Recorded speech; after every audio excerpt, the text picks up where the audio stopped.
Thanks, Claude. Yep, we started our work on Mississippi State today. Took a day of the bye week to work towards these guys. Very different, really different two ways. Different defensively. The defense coordinator does an incredible job. Different kind of scheme than we've faced before. And then offensively, obviously, they're very different. And people would probably think they're similar to Tennessee, but they're really not similar to Tennessee.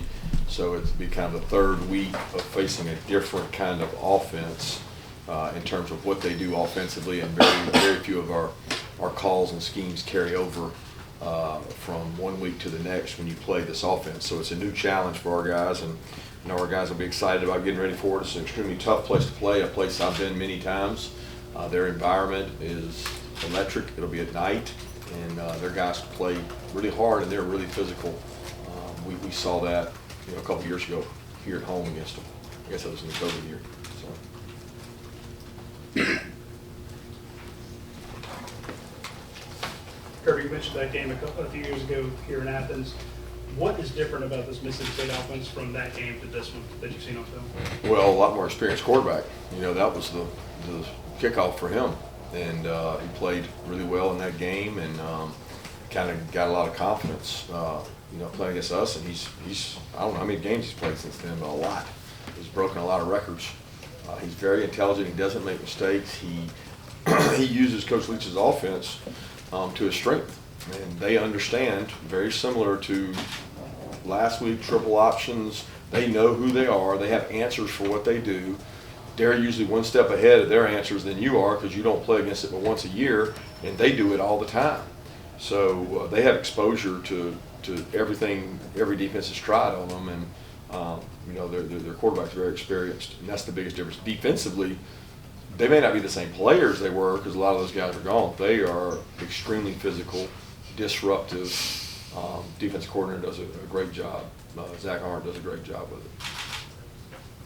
it. Kirby, you talked before, you only get better at things by doing them. You guys have done this number one thing a lot. I know you don't obviously pay attention to it, but you also know the players see it.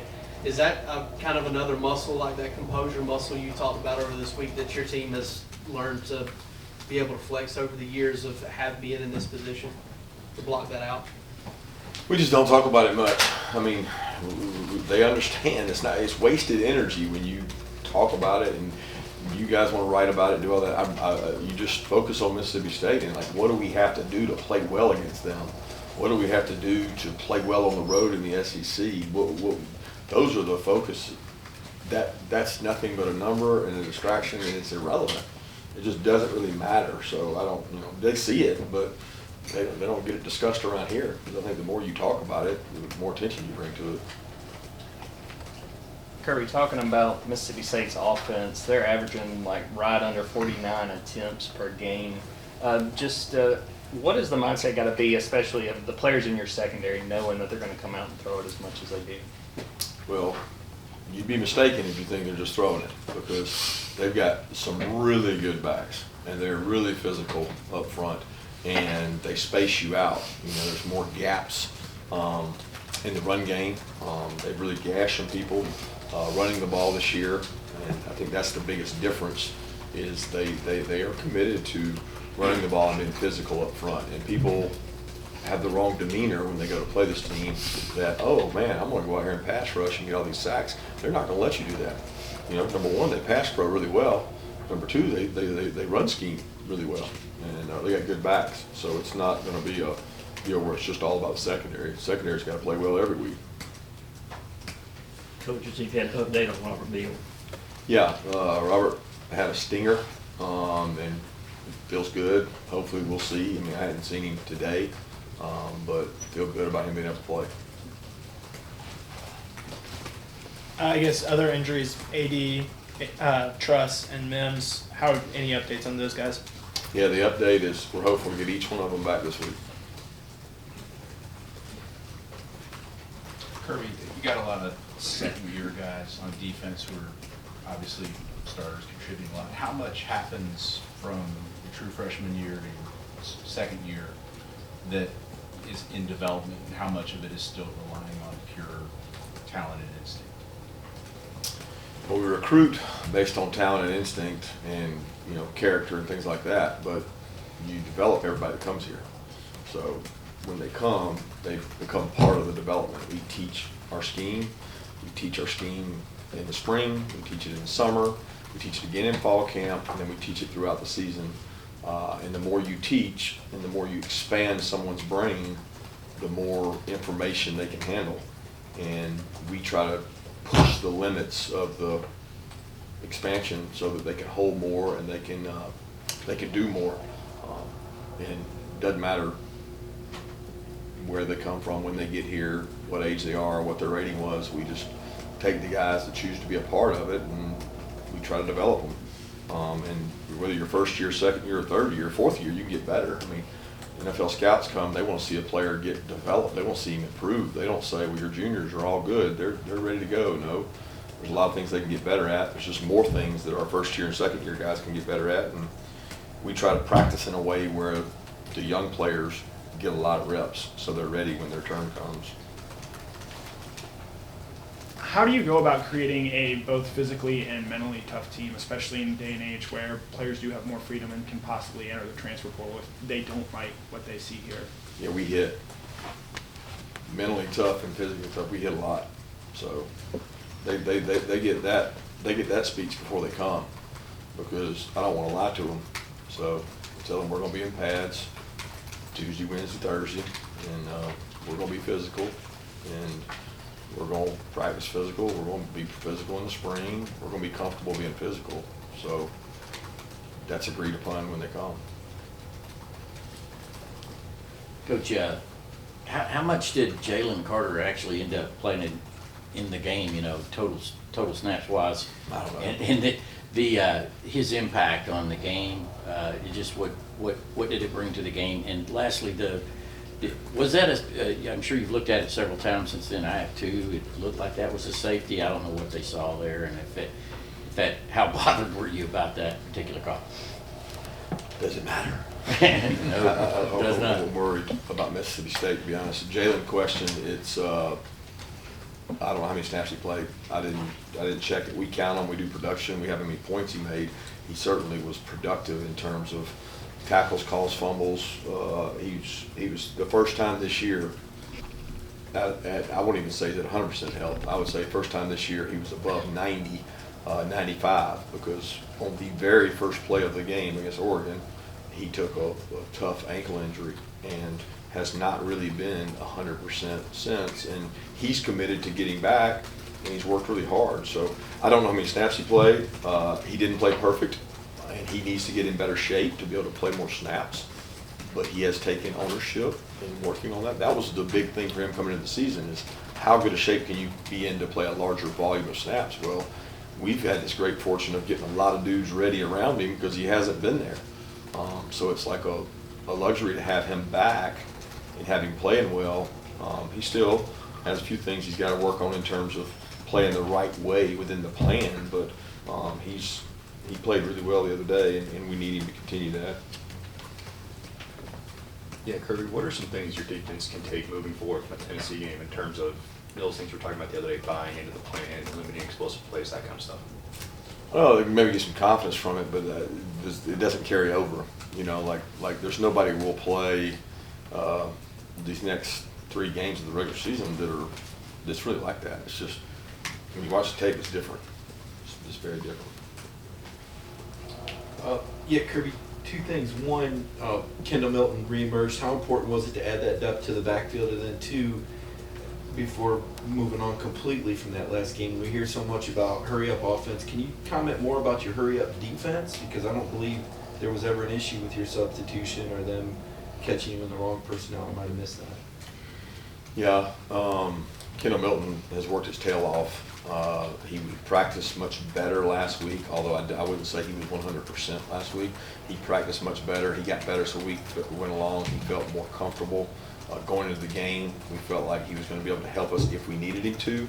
And we Dejan was a little dinged up. Kenny was a little dinged up during the game, so it gave us an opportunity to play Kendall, and he stepped up and did a nice job.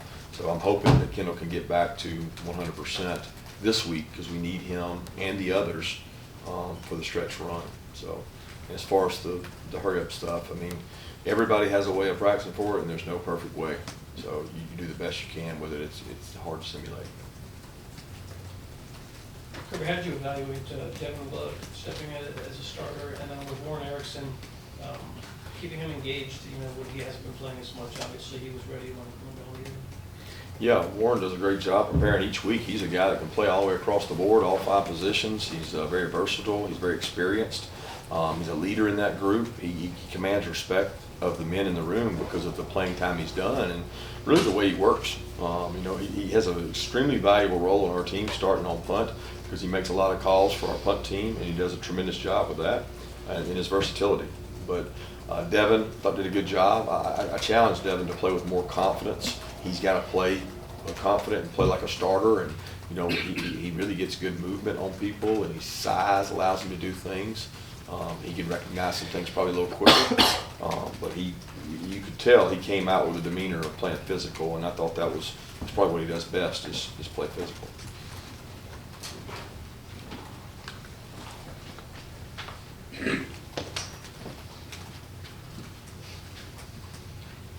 Coach, you talked about the noise at Mississippi State. Of course, the shoe would kind of be on the other foot this week, because you've got to be loud when the offense is on the field. But having gone through the team experience, last Saturday, how much can that help as a whole? Well, it's a huge competitive advantage. It's why there's a home and away, and it's why I always say in the SEC it's greater than NFL other than the playoffs, because the environment is not the same in any conference division level of football as it is in the SEC when you play on the road. And I've been in this conference for 20-something years, and I've seen it. I know what it does in terms of the effect it has on pass rush, the effect it has on momentum, and it's something you really can't measure. So you have to prepare the right way, and it's a firm reason why I believe in practicing with crowd noise throughout the year, because both sides of the ball need it. Yeah, I was also going to ask you, Kirby, about the environment there from your time at Alabama being there. What makes it unique? Loud. I mean, they're passionate. I can't say that it's unique because every SEC school I feel is that way. I mean, you guys were there at Missouri, was loud, as passionate there. I do think there's a feeling in Starkville, because it's a rural community, that everybody comes from afar and everybody's sold out and in love with their football team. That's what they have to hang their hat on, their pride in, which is usually indicative of all SEC schools, but especially there. I know, being in Tuscaloosa for those years, it was right down the road. There's a lot of pride, and they're really physical. Kirby, whether it was Robert Beal or just the defense overall, how do you feel like the guys stepped up with Nolan Smith being out, and how do you feel about that moving forward? Yeah, a lot of guys seized an opportunity. Probably inspired and motivated some guys, and others, were inspired with an opportunity to play against a good team, play at home. But I feel good about our guys stepping up. We certainly need Robert to be healthy, because otherwise we're going to be really thin at that position. But the other guys are growing and getting better. Coach, I think earlier in the season you said that Dejon Edwards was the one back that was consistently breaking tackles, but it seems like the past couple weeks, Kenny McIntosh has been able to win one-on-one matchups in open space. How have you seen him develop as a runner? Do you think his confidence has gotten a boost as a result of that? Yeah, I think Kenny always does a great job as a runner. He had some elusive runs last week. He breaks tackles downfield. He had a lot of those against Florida. I mean, he's run the ball really well this year, and sometimes it's not there, and he makes the most of it, and sometimes it is there, and he makes more of it. And I'm pleased with all those guys' performances. Kirby, you mentioned Mississippi State's defense. Just what sort of stands out about how they attack on defense and what they do well? Well, they're aggressive, relentless. They're experienced. They got like 7 or 8 starters back. Disruptive with the way they move and do things. Look, it's known across the league among the coaches that defense is it's probably more unique. There's a lot of similar defenses, I guess, across our league. Maybe the coaching trees have come from a lot of the same places. This is different, and it stands out. And you better have a good plan, because they can take what you do away from you quick.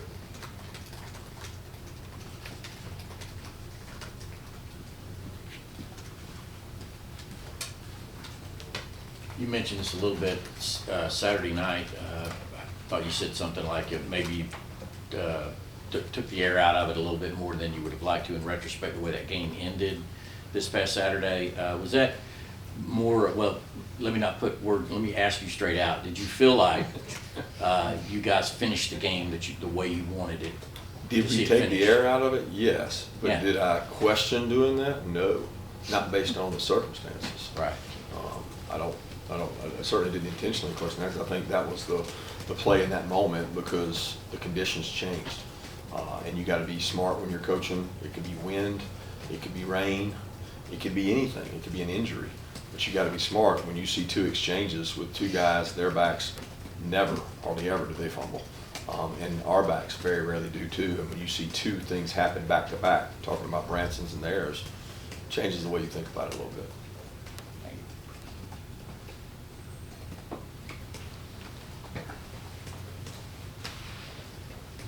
Kirby, I guess I'd just ask you about Mike Leach. I mean, he's considered one of the offensive mind legends, etc. What is it about Coach Leach? And you've gotten to kind of know him probably better than most behind the scenes. He seems a bit eccentric.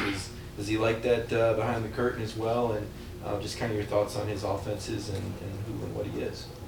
Yeah, I enjoy being around him. I don't know him that well, probably as well as I know some others, because he was out west for a large time. I've been coaching here, but he was at Valdosta State when I was in high school, and his staff recruited me to go to Valdosta State from right down the road. So I knew he was there at that time, and known a lot about him.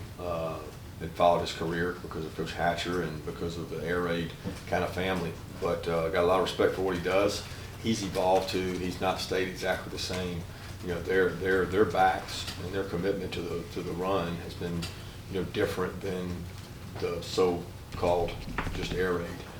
And he's brought that physicality really to the SEC in terms of what he does.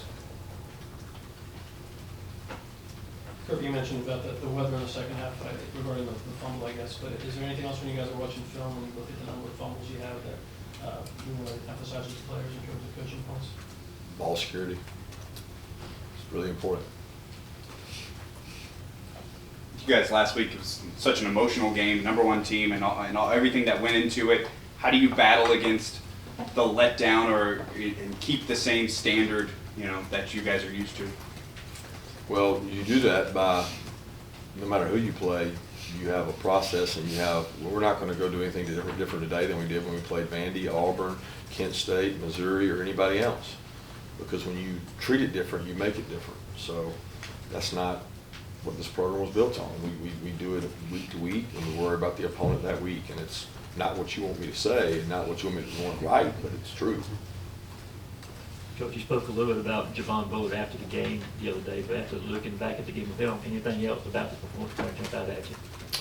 Played really hard, tackled well, physical, and he's passionate about playing the game. I mean, he didn't play perfect now. He grabbed and held a couple times and got called, but he played hard. He understood the game plan, and he executed it. Take two more questions. Yeah, when Robert went out, we see an uptick in snaps for both Chaz, and Chaz played a lot in the game regardless, and Marvin Jones as well. How would you assess how those guys did, especially being young players being thrust into bigger roles on Saturday? The best news is they got to practice a lot going into it because of the loss of reps of Nolan kind of got dispersed them out among those guys. So they were better prepared because they were one notch up. So they were a little more prepared for it. Still didn't play perfect. Jalen got to get in and get some snaps. Jalen Walker plays some. He's kind of an in-between hybrid guy that can play third down rush, but he can also play inside backer. So Jalen got a little piece. Marvin got to play, and Chaz did a nice job. The key is keeping those guys healthy.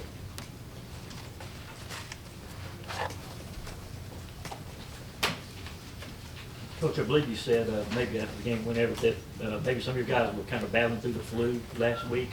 How is everybody kind of from that standpoint right now?